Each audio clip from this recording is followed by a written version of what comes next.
Hey guys, welcome back. It's Green Reaper coming at you for another video for Raidshadowlegends. Hopefully doing well and hopefully looking after yourselves. There is a lot going on in Raidshadowlegends right now, especially with all these path events and 2x primals available as well from tomorrow, which is going to be pretty insane. Some very juicy rewards in this path. It looks very expensive. Very expensive. 6-star glyph there, which is pretty much got my attention out of all of this. It's that 6-star glyph. A very interesting time with soul stones, stuff like that. I won't be opening my soul stones. I'm not going to be falling for this bait. I feel like personally myself, there's going to be more to meets the eye, as we say back in England, and I will be saving. Anyway, today's video will be on this new dungeon. I have come up with a team which is fairly accessible, except for one champion who is quite MVP. But in all fairness, all these champions do a very important job in this new dungeon. So I was grinding out this dungeon, and we come up with a team which is going to be hosting these champions. The only champion that is not free to play currently is actually 2hack, and 2hack's big in this setup. I can think a high resistance cleanser like Pythion could do the trick. In all fairness, you would need high resistance so we can clear off the stuns off everyone here as well. You do have Ancora as well. Ancora is really strong because Ancora stops Gina actually being stunned and makes his A3 way more consistent. Armads is basically controlling the ads and stopping these ads going as much as possible, and then obviously 2hack is going to be cleansing the passive much as possible. There is Bloodmorge who can do her job as well, but not a lot of people have her at the moment. Lydia is Lydia. She's in here for a defense down and sort of strengthen and stuff like that. But the E3 is actually very vital as well, especially with the targeting. And then Ancora is good in here, obviously, for a revive, which can reset Gina when he does die, because he will die in this, and also makes him faster. And we have got Brimstone in here to help out damage as well. I've run this team quite consistently throughout of all the runs. I haven't seen this fail yet, so this is looking very promising. Obviously, if we get 3%, it could be a different story. We do have a bit of RNG with the AI, but the AI seems to be working quite well. We've run this a few times last night in stream, and I've done more testing, not seen a fail yet. I've done about 60-70 runs, which is very nice. And to be honest, I feel like I do feel like Armads is a big MVP here, mainly to the fact as he can do this ability here and then strip with like the counterattacks, the block damage, and basically do all the key roles. So hopefully Ancora is going to revive shortly. There's a revive and a reset, which is very nice to see. There's the block damage again coming in from 2hack, and then as you can see, Armad's still doing his trick and covering the boss. Very fast run. It's not consistent 1 minute, I will be honest. I'm still working on the speed tuning and basically polishing up the team, but I'm very happy with this so far, and it's looking very promising. So if I can get this to 2 minutes, I'll be very happy. Most of the time it's 2 minutes. I've seen it 3 minutes sometimes. When we got resisted on, I think I was resisted with Lydia and Armads, we struggled a little bit, and it was about 5 minutes when we got resisted. It was all in the same run. We got resisted on a lot of them, a couple of weak hits, etc. So yeah, as you can see here, coming up to 2 minutes. I'm very happy with this. I only have one Gina. I don't have Marius, so I'll take this all day long. So all these champions have a very vital potential within a team, and very nice. Now, there is no preset for this team.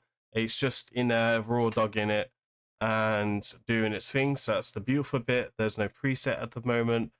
Obviously, Armads can sheep the ads, but he always tends to target the boss, which is good for the strip, and especially if the block buffs doesn't land. So let me show you all the gear then. And Cora is actually just built for my arena, and I left her in my arena build, so she's pretty much in her arena state, and not really built for this boss, but it works down to a treat, so it's very, very nice. So we have very good defense, very good HP, and really strong speed. Potentially you could try a high resistance build overall. So yeah, 6-piece stone skin as well. Don't need stone skin for sure. It's just because it's arena build, and then live harvest is the arena build. If you do put brimstone on her, you'll need like 500 accuracy. It's one of the reasons why we're running accuracy aura. These are her arena masteries that I like to run. And then Armads. Armads is also built for arena, so these are his masteries for arena. Very juicy overall, and you'll see here we actually got the presence, which actually helps with accuracy aura from 2 hack. Increases her accuracy aura, which helps the whole team. We're generally quite good for accuracy on the team anyway, so we got 546 at 374 speed, and then fairly good survivability with the big star blessings. Somehow has really high critical damage. I think it's got critical damage gloves on, if I remember correctly. Still might need to see if I can update this build a little bit. Overall, it's a very strong build for Armads, and again, overall fantastic for this boss. Then let's get some champions out of the vault. So, for example, Lydia. Lydia was the only one I reworked after my Hydra, and to be honest, I only reworked a couple of pieces on her. And you see here we've got much refresh as possible, which is going to be super nice. Not needed though, for sure. We've got good speed, reasonable damage, and then the accuracy as well. Don't need the damage, that's a bonus. Accuracy sitting at 530, and then good survivability as well. It's important that she has good speed so she can keep that strengthened up as much as possible. You can use, I haven't used them in Brimstone because she's got very high level Brimstone, so this is a 100% chance to land it when it doesn't need accuracy as well. So if you do have like a 6-star or 5-star Brimstone, or even a 4-star, I'd recommend to using that.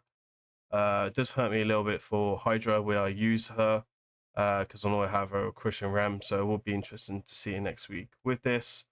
The good news is it only costs me 200 gems to change it instead of 600. Then we have Mr. Gina. Mr. Gina is coming in with his finite build, which again is fantastic because we don't need to change his build.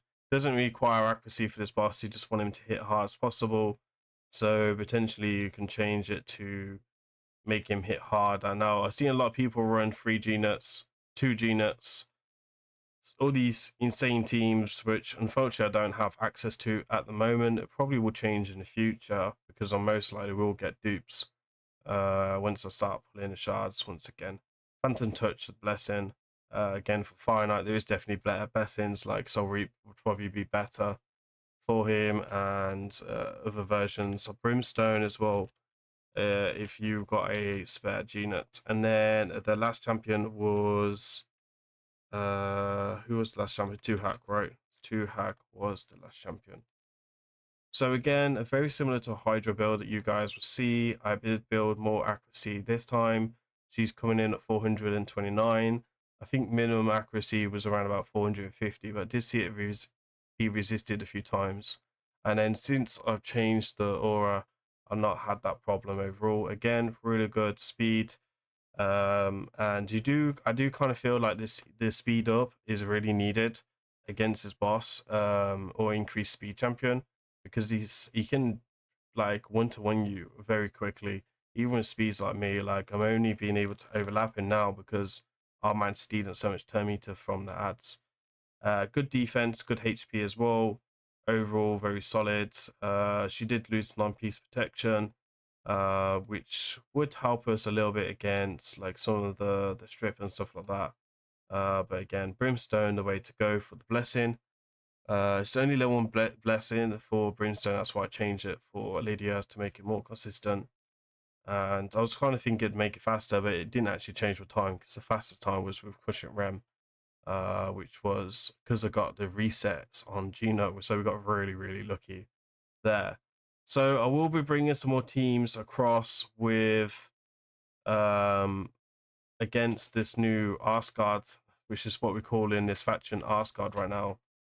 There will be more teams on this overall, but right now this is the fastest team I've come up with. I will be trying to farm much as possible with this, but I'm very dedicated right now to the horsey missions. So when I'm not doing horsey missions, I will be then trying to farm this as much as possible, especially before the fusion goes live. I was expecting some fusion news today, but I think I'm actually a week too early. I think it's meant to be next Thursday overall. We've got free gear removal, so there will be some more videos over the weekend dropping on Curse City, and it looks like we actually beat this team in Siege as well, which is GG. Me and Edwin Peak was basically the MVP for us, because we were stuck on one of the floors where it had like all Lisman only, and me and Edwin Peak came up with a strategy last night which I was able to pull off the victory. And yeah, they was on 4,500 points. Very strong clan. Big shout out to them. Getting lucky, and we finished with 5,000 points. So at the moment, it does look like we got 3 back-to-back wins, which for a second clan, that's not too bad. So having a pretty good day. We'll be playing with some stuff on some stream tonight. So go ahead, check out my stream. It'll be down in the links. We'll be doing some gem giveaways as well, which will be some marble races, which is some fun, which is part of my tier 2 content creator program, so which is always a load of fun.